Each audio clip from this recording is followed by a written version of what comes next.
It's Wednesday night, no, Tuesday night, 9 o'clock. I'm getting my days all mixed up. South Africa, of course, played earlier today, and we're going to talk about that game in just a second. And we'll also talk about the 3 matches taking place on Wednesday, see if we can find any betting value. Well, I do have 2 guests with me, or meant to be with me tonight. I see one of them hasn't arrived yet. We've got Couch Critic there I'll introduce in a second, and then all going well, we'll have Oracle Rugby coming in as well. If you haven't done it before and you are new to our channel, whether you're watching it live or you're watching the recording, don't go down below the video and hit the subscribe button. Make sure you don't miss any of our videos. We're going to have quite a lot coming up as the World Cup progresses because, of course, from the weekend after next, we're into the quarterfinals, and that's going to be quite something. But let's introduce the guest that I've got at the moment, and that's Couch Critic. Couch, good to have you back on the show. It was a marathon session that you hosted last night on Use It or Lose It, an hour and 18 minutes, our longest show yet, but also our busiest show ever. It was a top show. How's it, Brent? Thanks, man. Yeah, it's always fun chatting some rugby, and we don't even notice the time. So it was just a case of, and it's actually nice. We didn't have a big betting focus, obviously, on that show. So it was just having a good chat on a few views, and guys like Judge are always clued up and always keen to have some input, and Yellow Cap as well. So it was just a good chat, and yeah, they were quite positive as always on the box, and they performed well today. But I'm sure we'll get into that a little bit more detail now. Yeah, certainly. Well, let's start the chat. I don't know what's happened, what's become of Oracle, if he's battling to get in, but talk about today's game, because there was quite a bit of handicap movement during the week. Couch, I think it was plus 58.5 Canada.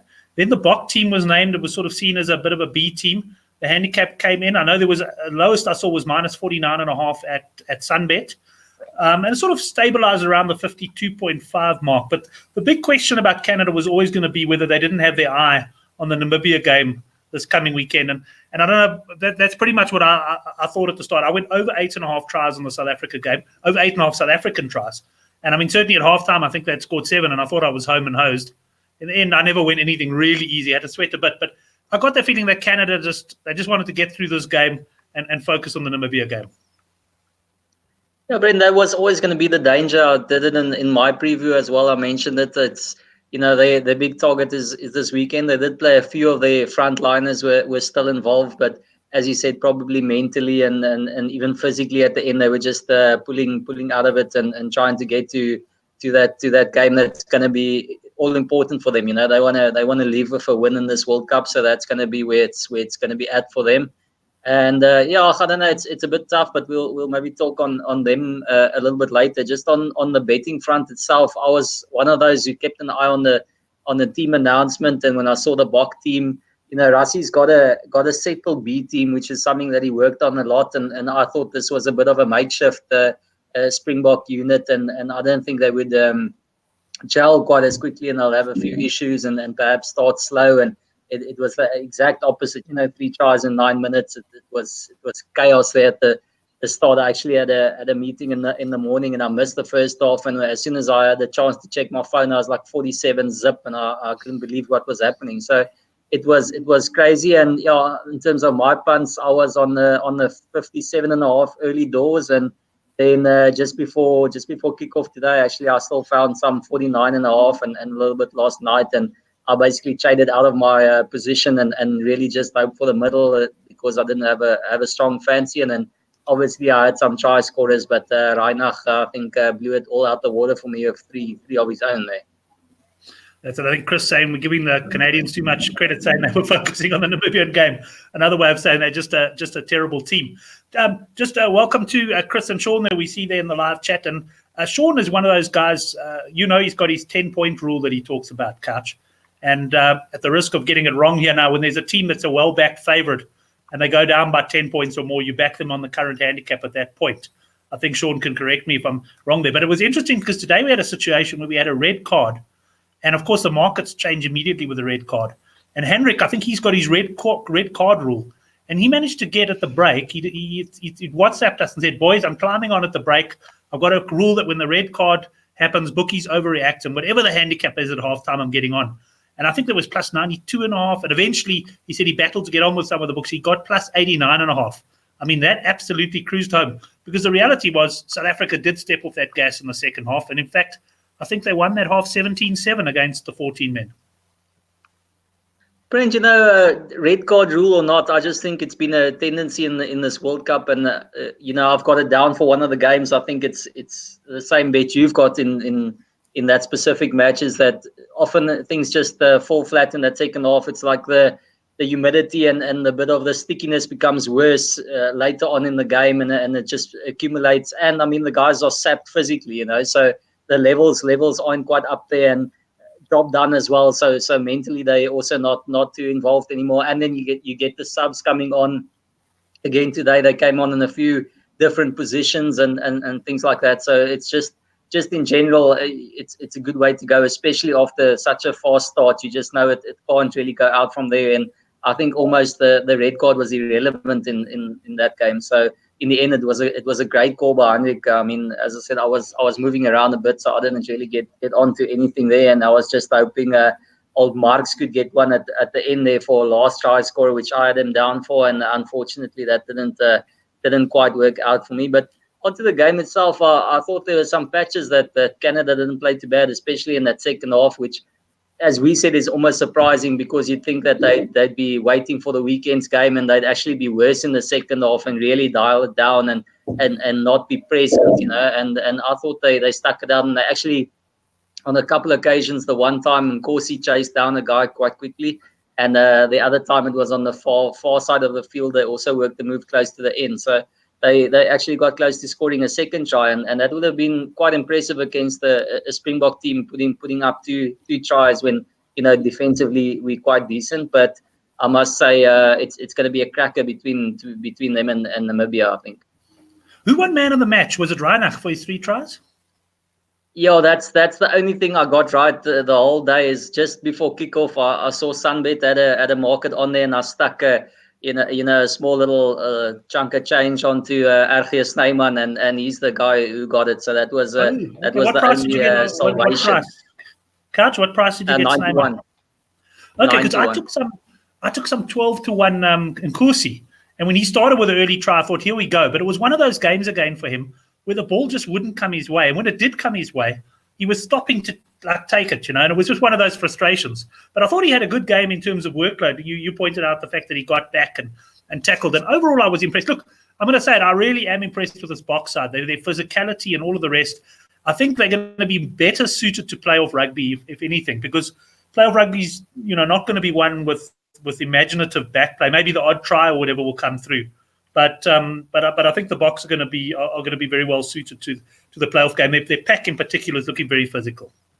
But just to me, the probably the most impressive part of Nkosi's game today was that one out the back pass to I think to Willemse, which is just, I mean, that was superb. And as you said, I love his work rate, and I think you asked it on one of the groups or something as well, whether he just overruns or what happens. But again, even with Damian Willemse in the lineup today, a couple of times where they almost ran onto him and then only gave him the ball, which I think is, firstly, a stupid thing to do, and secondly, unnecessary with him. It's rather get him the ball quicker and give him a little bit of time and space to do something, and he'll probably beat the guy one-on-one instead of trying to semi-draw the last guy and put him into space. Just get it to him earlier and give him a go. And obviously we know Rassi's not going to change now. He's not going to switch over to him from Mapimpi, but it was an impressive performance, and he still gets a tick from me, and I'm still a big fan. Again, on the game today, it's Alton. To me,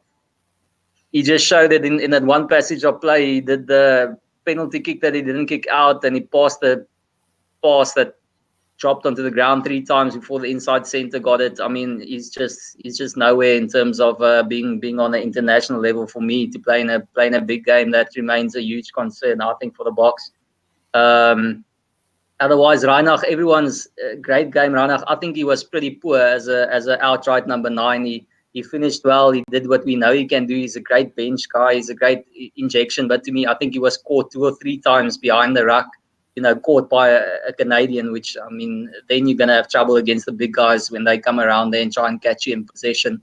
A couple of times he was a bit slow with his service. So to me, it wasn't a please pick me in the starting lineup kind of performance from Reinach. It was a case of, listen, maybe I should be the guy to be the pocket rocket on the bench. And that's about it. And RG, I think someone mentioned it today, is the guy who's in a bit of trouble is Sous Mostert, because he's kind of in no man's land now, of Luet edging ahead as the starting number 5 next to Eben. And I think you can't go into a game without Ergie on the bench to come on, because I've said it a long time ago, or the last 12 months or 18 months, his skills have come on tremendously, and just those offloads he gets after breaking out of the tackle is just superb, and it just gives you another little edge to your game. You know, to me, he's a little bit like Brody Retallick in that sense, where he's got some loose forward kind of skills for a second rower. So he's superb, and I mean the rest of the guys aren't really going to be involved. So it didn't mean too much. Kwacha was quite quiet, I think. Yeah, I thought Kwacha had a quiet game as well. But Catch, let's move on then to Argentina, USA. We're going to obviously talk more on Thursday night about the weekend's action, but there's quite a bit of midweek action. 3 games tomorrow. Argentina against the USA. Now, I wrote the preview for Good for the Game earlier this morning, in fact, and posted that. And there was a bit of plus 23 USA there at Sporting Bet. So I grabbed that. I've just got a feeling that the USA might push them. I'll tell you where I was on this game, Couch. I was expecting the USA to name perhaps a bit of a weakened side for this, but they seem to have stuck to their guns pretty much. And Argentina, of course, have got the short turnaround. They have named certainly a second-string side, and who knows where their heads are. And I just felt the USA with a value on the cap. What are your thoughts? Brent, I've seen quite a bit of this, and I've heard and I hear everyone if Argentina's been poor. But the fact of the matter is, this is the last shot. It's the last chance to try and, you know, come out of this World Cup with a little bit of dignity and try and save face. And, you know, off the back of what we saw today, Canada, we said almost having one eye on the weekend. USA probably having one eye on the weekend as well. To me, it's Argentina. I can't look past the Argentines. They still got Julian Montoya there in the front row at hooker, and I think he's pretty much first choice. So it's not a bad side. I think Delguy was superb when he came off the bench in the previous game, and now he's starting, so he's going to be full of running. And I've actually got him as my Bet Olim special there to score 2 or more tries. So to me, he's gonna run the USA ragged. I know that McGinley and is there, and that hooker is going to be there, and Yusefa I think is still on the wing again. So USA have their normal guys, but you know, Argentina are the pro team. As I said, it's their final outing. They've got nothing to lose. They've got to come out and absolutely give it full beans. And I think they're gonna stick USA away. To me, that's the way to go. I've got 19.5 is what I saw as the best price. And so hopefully for us, it's a 21 or 22 point win there for Argentina to make us all happy. But I'm firmly on the minus there. I think Argentina, and especially I've actually added a little bit Delguy as man of the match. I think it's 9-1 again. That's where I'm going. I think he's going to have a stormer. Okay, that's interesting. Well, I didn't realize you were against me on this one. So always interesting when you get a different point of view. I was actually quite strong on the US. I think if they'd made more changes, I would because I also thought, you know, do they target the Tonga game like Stephen Mark suggests in the live chat there? And I also thought the same thing. But then I started thinking about this. I thought maybe they're actually smelling a big scalp here. And I hear what you're saying about Argentina. And I suppose the other side to the argument with Argentina is they came in here with every chance of making the playoffs. They had a very tough group. They would have, though, have been expecting to make the playoffs. And maybe mindset-wise, you know, are they in the right place for this game? And I think that's what's going to decide tomorrow. Yes, are the USA targeting this game, or are they focusing on Tonga? If they are, then Argentina are going to rip through them. If the USA are targeting this game, and if Argentina are maybe not quite where they should be in the headspace, then we could even have, I think it was Pierbal perhaps on the forum, even calling a possible upset win. We can get 8 or 10-1 there about the USA. So that's your bet there. I'm on the plus 23. I'm not so sure I'd be jumping in at the 19, but probably a game not to get too involved in. Anything else before we move on from this one, Couch?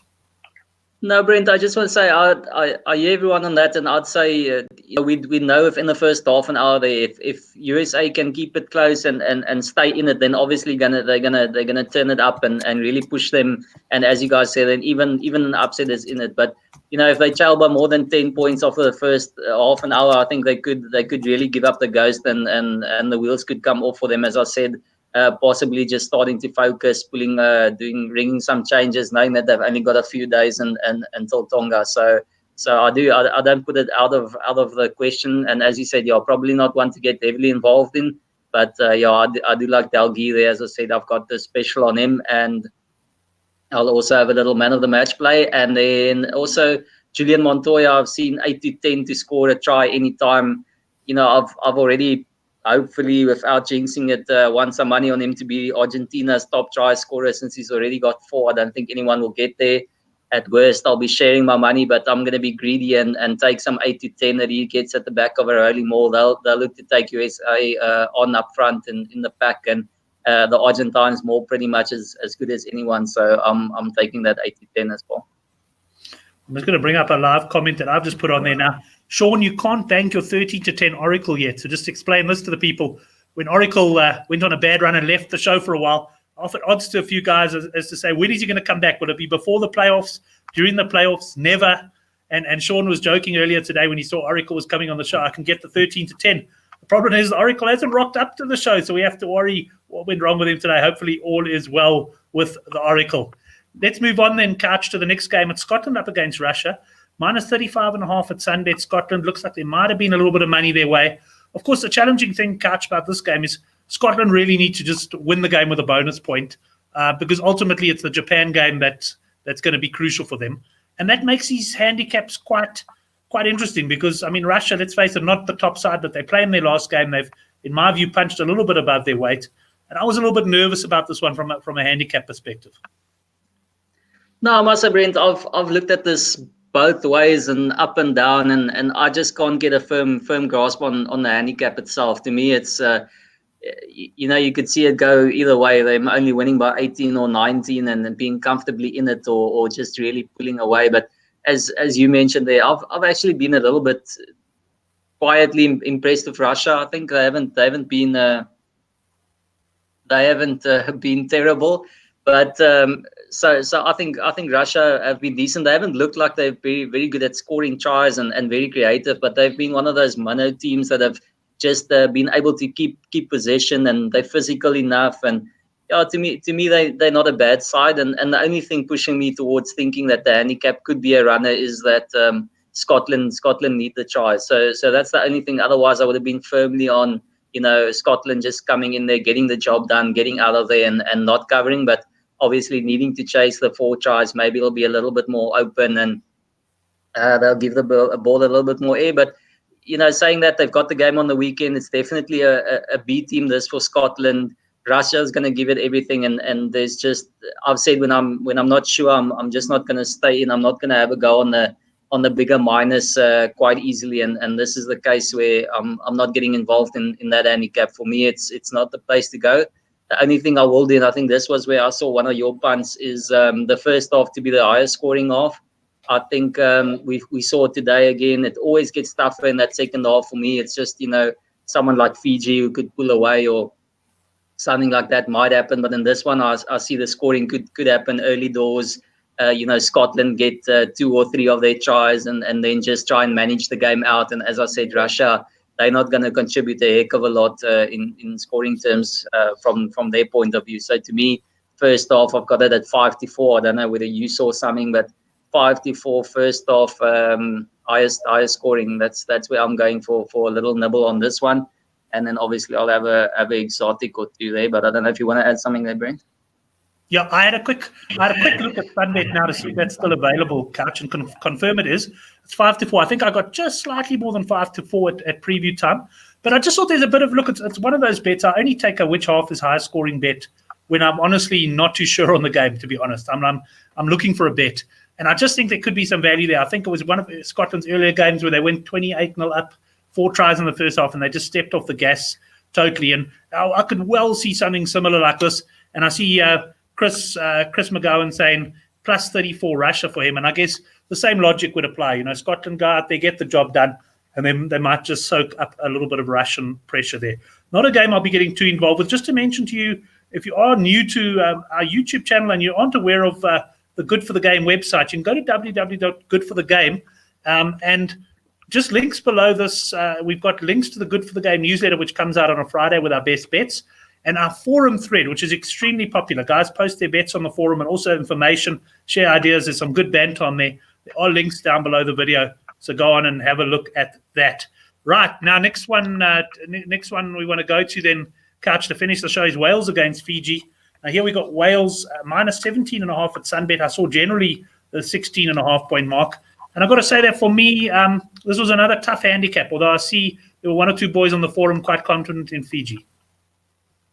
Listen, Brent, just quickly, I'm not quite done on the previous game. It's 55.5 is the points line. I don't know if you've got a firm feeling there. I think it could be a unders game there for me. As I said, I don't see Russia really contributing a heck of a lot. So unders at 55.5 is somewhere I'd like anyone to convince me to go there. I'm edging towards that way. Probably have a little punt on that at this stage, but I'm open for persuasion to go more. And then my special play with Bet Olymp is Scotland to lead by 6-10. As I say, that I'm not too confident that Scotland are going to really run rampant, and maybe Russia can keep it close enough if they've got a decent amount of ball. So Scotland to lead by 6-10 at the break, and the price I got there is 55-10. So just to have a bit of an interest on the Ruskies to keep things tight and hopefully make it difficult for Scotland. Then on to Fiji. Again, 17.5, that's a heck of a tough handicap for me. See it going both ways. Fiji, they've been Jekyll and Hyde at this stage. Were superb against Australia in the first half. Then they had an absolute mare for the whole game. And then they finished off again against Georgia with a great second 40 minutes. So, I mean, it's anyone's guess what kind of Fiji team are going to rock up. They've got one chance against Wales, and that's to really keep it loose and hope for one of those flare games and everything sticks and they just run the Welsh off their feet. But, it's a pragmatic, structured, disciplined Welsh team, arguably one of the very best in the world at the moment. It's going to be tough breaking them down, and I see Wales, especially in the first half, really just muscling it out and churning out a result and not doing it pretty and keeping Fiji without too much of a score, and then probably in the second half maybe chasing the game. It could go either way, but I see Fiji probably running in a couple of tries late on, probably a little bit better in those tougher, warmer conditions than Wales were, as we saw against Australia. So to me, it's if anything, I might look to back Wales on the first half handicap to get the job done there, and then in some way, shape or form, in running or something else, look for Fiji. At this stage, I've got a last try score a bet on Fiji as I think they might finish the stronger of the two. Yeah, I must say, when I looked at that game, I battled a bit on the handicap, although leaning towards Fiji on the plus. And in the end, on the preview, I found, I think it was, what was the price now? I think it was around about the 5-2 mark that Wales would win by 1-12. One impression I do have of Wales is that they seldom run away with games. And ultimately here, the victory will be enough. I think it was Southpaw in the Good for the Game forum who was quite bullish on Fiji. The handicap was 19.5 initially, and it has come in a bit. So I'm going to be going for a speculative play. That's not a day that I'm going to get terribly involved in couch. And if you had to look across the three games, what we've discussed now, what would your best bet be? Brenda, just quickly, the two specials that I've got for the Wales Fiji game is also along the same kind of lines. I've got a halftime, full time. So Wales to lead by 9 or more points at halftime, but Wales to win by 1-12 full time. That's at 23-2. So that's just buying into the idea that I think Wales might set their stall early, but Fiji, when they've got nothing to lose, throwing the ball around, could come back at them in the second half. And then my last try scorer, Semi Radradra, is in great form at the moment, and he's hot on fire. 18-1 to be the last try scorer. So that's where I'm going in that game. Then in terms of the best bet, I'm still gonna stick to my guns here. I'm gonna keep all my faith in Julian Montoya, 8-10 to score anytime, and Argentina to cover the 19.5 handicap. I'm all over the RGs. I haven't backed them this World Cup with much confidence or with any money really. So this time around, one last time for 2019. Anything Argentine has been pretty good to me, and I'm going to give them one last shot to make me some money. I can't blame you for your loyalty there, Couch.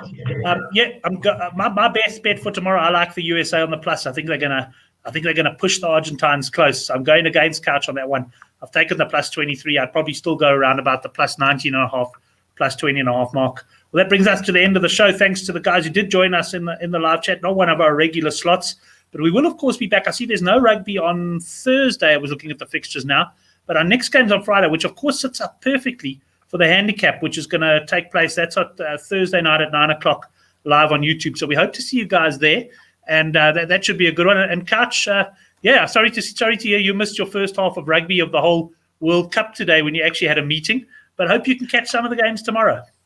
Brent, I was just going to say, I hope everyone, whatever you do, try and steal a glimpse of some rugby tomorrow. Do something, open the laptop at work, watch it on your phone. It's the midweek rugby is coming to an end, so you got to try and really bang some tomorrow. 3 games, it's brilliant. It's fantastic. And after this, I think we've only got one more game to come on a weekday. So it's unfortunately it's back to weekend rugby. So enjoy tomorrow. That's it. You've got to enjoy the midweek games while you can, because from next week, we're into knockout action. And very good to have all you guys on the live chat. Thanks so much for joining us. Apologies, Oracle didn't make it tonight. We'll find out what went wrong with him. Hopefully, everything good on his side. And yes, we'll be back on Thursday night at 9 o'clock for the handicap rugby chat that matters. We'll have a full panel of punters ready to have a look at all the weekend's action, perhaps even a few Meter 10 Cup and Pro 14 bets as well. Thanks, everyone. Do go down below the channel if you haven't subscribed yet, and we look forward to seeing you on Thursday night.